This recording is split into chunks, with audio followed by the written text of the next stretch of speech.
Bonjour! On casse pas cette semaine? Ouais, je commence une commode.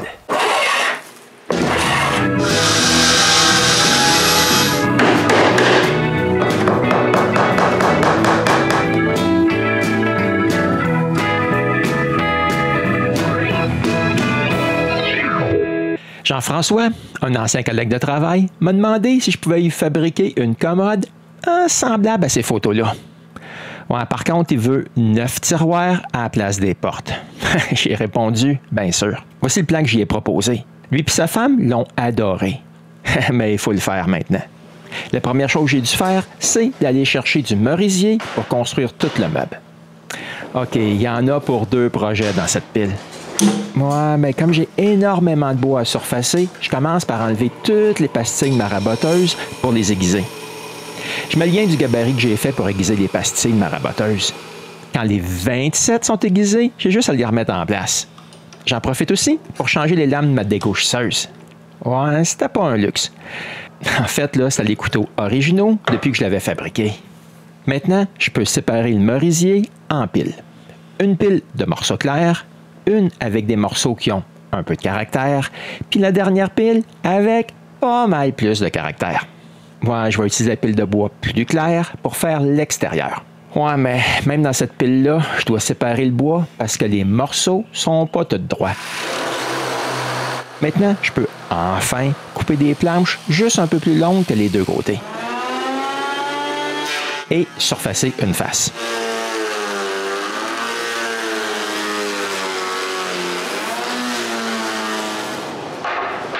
Maintenant que les planches de côté sont faites, je dois aussi en surfacer des plus longues pour faire le dessus.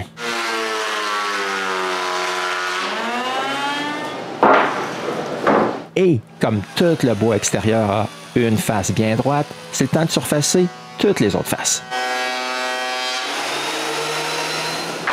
OK, ça prend pas mal de temps, mais c'est fait. Ouais, mais il faut par contre avoir les 2 champs bien droits sur toutes les planches.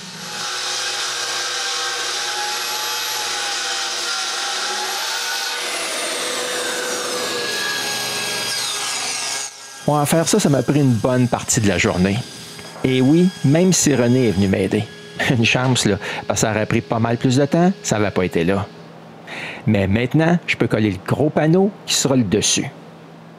Quand j'ai mis les planches en place, j'ai fait super attention pour que le patron du bois, il paraisse pas trop aux joints de collage. Et aussi, j'ai fait attention aux grains du bois. J'ai même marqué les planches pour pouvoir les remettre à la même place. Maintenant, je suis prêt à les coller. La première chose que je fais, c'est protéger mes serre-joints. Quand c'est fait, j'applique de la colle et je mets tout ça en serre. Pour m'aider à garder les planches bien droites, je mets 2 autres planches en serre à travers les autres. Puis après, c'est le temps de tout serrer. J'applique une bonne pression. Puis quand j'ai fini, j'attends pas. Je gratte tout de suite l'excès de colle avant qu'elle soit trop dure. Du moins sur le dessus. Parce que le lendemain, je dois gratter la colle qui est sous le collage. Puis, c'est le temps de coller un autre grand panneau. Par contre, comme ça sera pour la structure interne, on peut bien voir que le merisier, il n'est pas aussi clair. Mais c'est pas grave, ça se verra jamais. Je colle aussi 2 panneaux qui seront les côtés de la commode. Ici, là, on peut voir tous les panneaux que j'ai collés qui vont servir pour la carcasse de la commode. Le lendemain, la colle est sèche et je commence la journée par enlever les grosses bavures de colle. Je veux pas que la colle endommage le papier sablé, ma sableuse à tambour.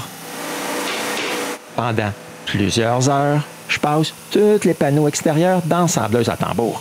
Ensuite, c'est pas fini. Je les ressable tous avec la sableuse orbitale.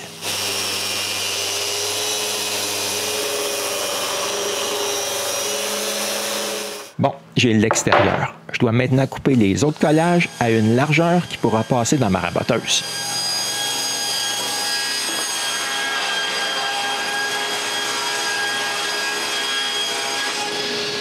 Et je les rabote tous à la même épaisseur que les autres panneaux.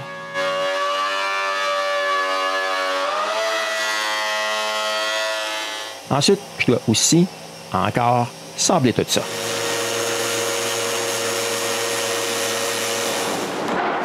Maintenant que j'ai des plus petits panneaux bien sablés, je peux les couper à bonne largeur pour faire les cadres intérieurs.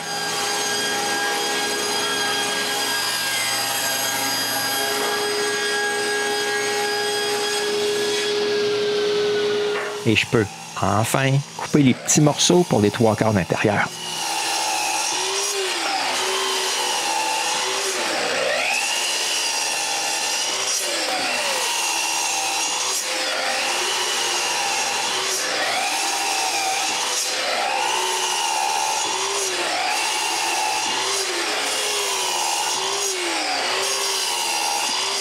OK, il y en a pas mal à couper. Ouais, mais c'est pas tout. Il y a aussi les longs morceaux à couper à bonne longueur. Je commence par leur couper un bout droit à chaque. Ensuite, je les mets un par-dessus l'autre, exactement à la même place, et c'est avec tous les morceaux en serre que je les coupe toutes d'une traite. Ouais, mais malheureusement, ma scie, elle ne peut pas toutes les couper. Je fais super attention et j'enlève ceux qui sont coupés. Puis, je finis la coupe. Maintenant que les morceaux sont coupés à leur bonne longueur, je peux marquer l'endroit où faire les mortaises de domino et je les perce. En fait, là, j'ai juste à faire une marque et j'aligne ma marque à 18 mm de chaque côté de la marque centrale.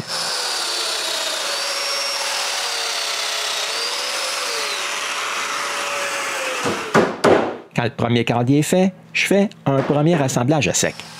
Ouais, comme c'est parfait, je perce les autres mortaises.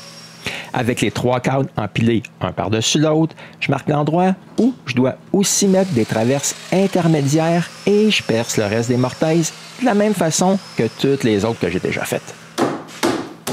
Et pour m'assurer que tout est correct, je fais un autre assemblage à sec. Ouais, mais j'ai pas totalement fini. Le cadre du bas a 2 autres traverses pour avoir de la place pour visser les pattes plus tard. Et voilà, c'est fait. Toutes les cadres sont prêts pour être collés. Ouais, mais pour me sauver un peu de trouble, je fais le collage en 2 étapes. Je commence par coller tous les dominos d'un montant. Puis, je m'assure qu'il n'y a pas de colle qui reste autour des dominos. Environ une demi-heure plus tard, la colle est assez sèche pour que je puisse coller les traverses. Ouais, par contre, je colle juste les traverses à l'avant des cadres. L'arrière, il n'est pas collé. De cette façon, si les panneaux solides des côtés bougent avec les changements d'humidité, les cadres ne seront pas affectés. Maintenant, j'ai juste à attendre que la colle sèche. En attendant, je peux couper les panneaux extérieurs à bonne largeur.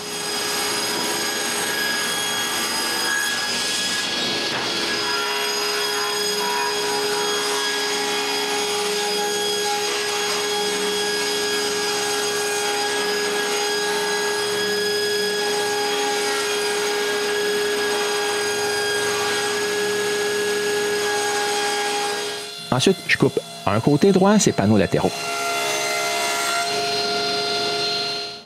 Quand c'est fait, je les mets un par-dessus l'autre et je mets une serre pour bien retenir ça ensemble pendant que je coupe les 2 côtés en même temps.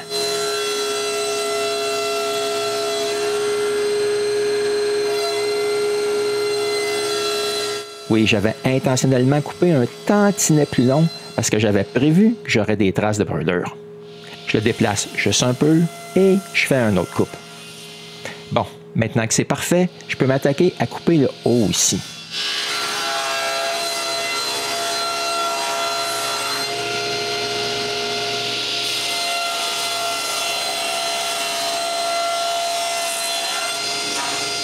Finalement, j'ai pas mal tous les morceaux pour la structure de la commode. Avant même de penser à assembler ça, j'ai des feuillures et des rainures à faire. Je commence par les feuillures pour le fond. Pour les côtés, c'est assez facile parce que la coupe est sur toute la longueur. Wow, mais je dois faire une feuillure arrêtée pour le dessus.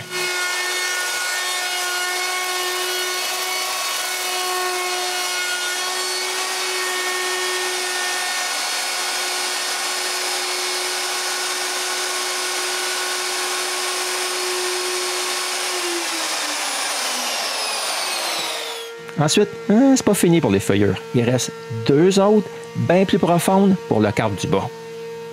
Pour aller plus vite, je mets les 2 panneaux côte à côte en serre et je coupe la feuillure ces 2 panneaux en même temps.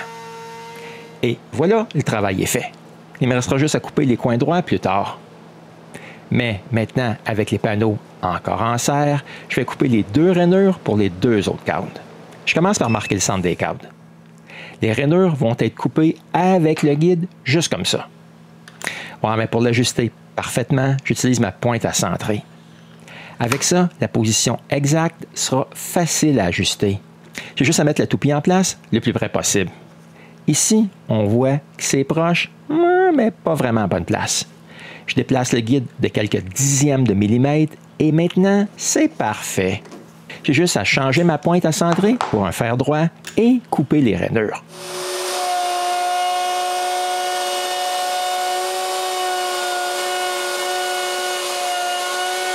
Ouais, mais c'est trop profond pour faire la coupe d'une seule passe. Donc, pour la première passe, je coupe la moitié de la profondeur qu'il faut. Je baisse le fer et je repasse pour une passe finale à bonne profondeur.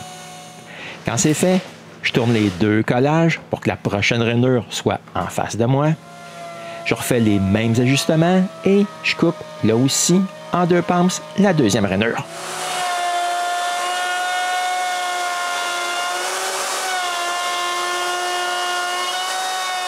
Bon, maintenant que c'est fait, j'ai juste à nettoyer un peu les bords des feuillures. Et je peux enfin mettre les 2 côtés à leur place, retenus par des serres, et je marque l'endroit où je dois percer d'autres mortaises de domino et je les perce.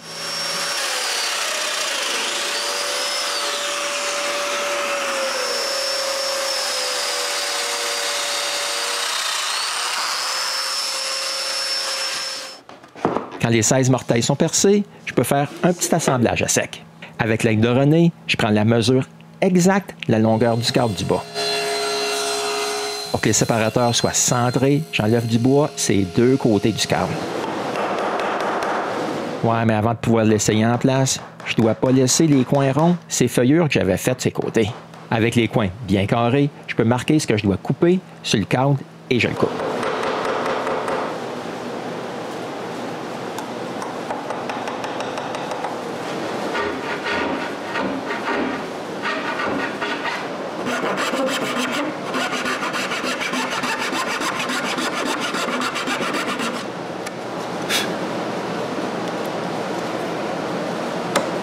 Maintenant, je peux enfin mettre en place le câble du bas.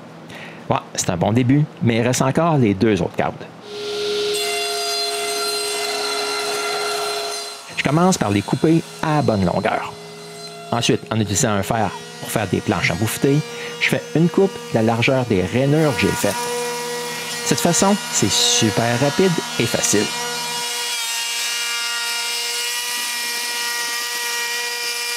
Ouais, par contre, je vais quand même enlever les coins avant.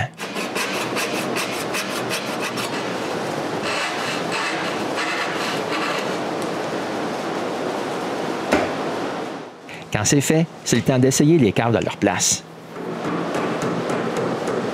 Et maintenant, je dois m'occuper des séparateurs verticaux.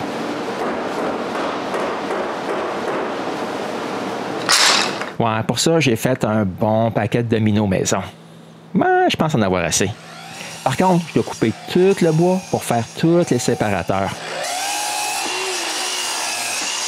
Il en faut quand même pas mal. Ah, mais c'est pas fini. Il faut aussi marquer pour les mortaises de domino et toutes les percées.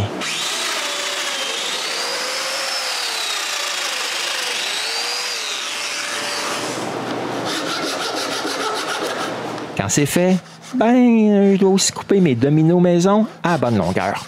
Ouais, c'est assez long. J'en ai besoin de 72. Mais avec un peu de patience, j'y arrive. Maintenant, je fais comme pour toutes les cadres intérieures. Je colle les dominos, ces montants en premier. Et je laisse la colle sécher. Quand c'est sec, je colle tout le reste. Quand la colle est sèche, je passe tous les diviseurs dans la sableuse à tambour pour qu'ils aient toute la même épaisseur. Ensuite, c'est le temps de tout ressabler ça à l'orbital. Toutes les cadres vont aller ici, comme ça. Ouais, mais ils sont toutes trop hauts. Je dois toutes les couper à bonne hauteur. Je commence par m'assurer que j'ai un côté bien droit. Ensuite, je prends la mesure sur le bord et je coupe les câbles.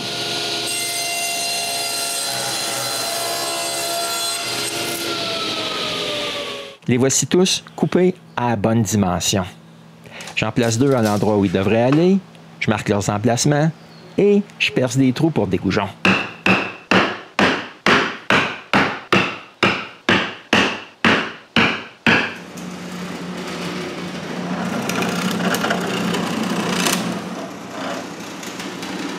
Je perce aussi le dessous du haut. Ensuite, avec des pointes à centrer, je marque l'endroit où je dois percer des trous dans les cadres et je les perce.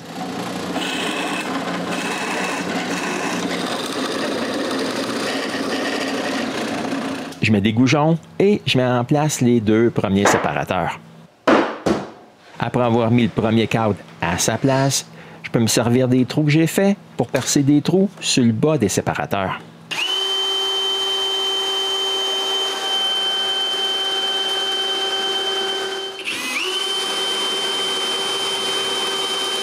Je refais la même chose pour les 2 autres séparateurs. Ah, mais c'est pas fini. Il reste encore un autre étage de séparateur et aussi le bas de la commode. Après un bon bout de temps, j'ai tous les morceaux du caisson de la commode de près. Mais avant de les enlever pour tout coller, j'identifie chaque croisement avec une couleur différente. Non, je veux pas qu'il y ait aucun malentendu quand viendra le temps de coller tout ça. Mais avant de penser à coller ça en place, il faut tout sabler ce qui sera à l'intérieur. Ensuite, je peux commencer à coller la commode. Je commence par coller les 2 côtés au-dessus. Le collage, là, il se fera en plusieurs étapes. Puis ça sera pas mal long. Quand les côtés sont collés, je demande un peu d'aide à René pour mettre en place le bas du meuble. Bon, mais lui, il n'est pas collé. Il est juste là pour retenir le tout bien droit. Je laisse ça sécher toute la nuit. Le lendemain matin, c'est le temps de finir le collage. La première chose à faire, c'est de coller des goujons sur l'endos du panneau du dessus. Ensuite, je colle les 2 petits cadres verticaux en place. Je les mets en serre puis j'attends que la colle sèche. Environ une demi-heure plus tard, je glisse le premier cadre à sa place. J'arrête avant qu'il soit à sa place puis je mets de la colle dans la rainure juste au bout. En fait, là, toutes les cadres sont collées juste à l'avant. Quand il y a de la colle, ces 2 bouts, je place le cadre à sa place et je mets un serre-joint pour que ça ne bouge plus. Ensuite, je peux coller les goujons d'un cadre verticaux.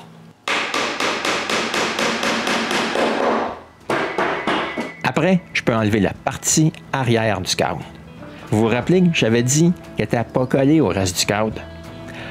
Tout comme l'avant, je mets de la colle, mais seulement sur la partie du morceau que je viens juste d'enlever. De cette façon, si les panneaux en bois solide bougent avec les changements d'humidité, la partie arrière des cadres peut bouger et être collée aux côtés en même temps. Il ne me reste plus qu'à mettre ça aussi en serre. Puis mettre le reste des goujons. Maintenant, j'ai juste à attendre une autre heure. Encore une fois. Après ce temps-là, la colle est sèche et je peux faire la même chose pour le reste des 2 autres sections.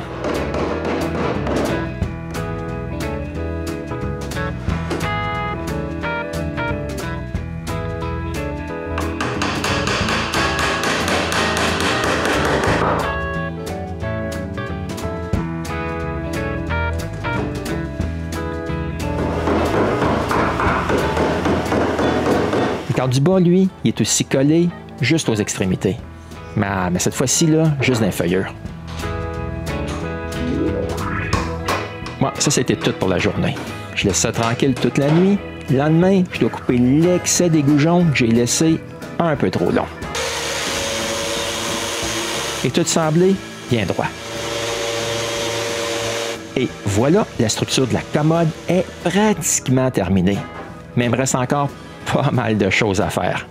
Et pour voir la commode terminée, vous serez forcé de revenir me voir au Gosseux de bois.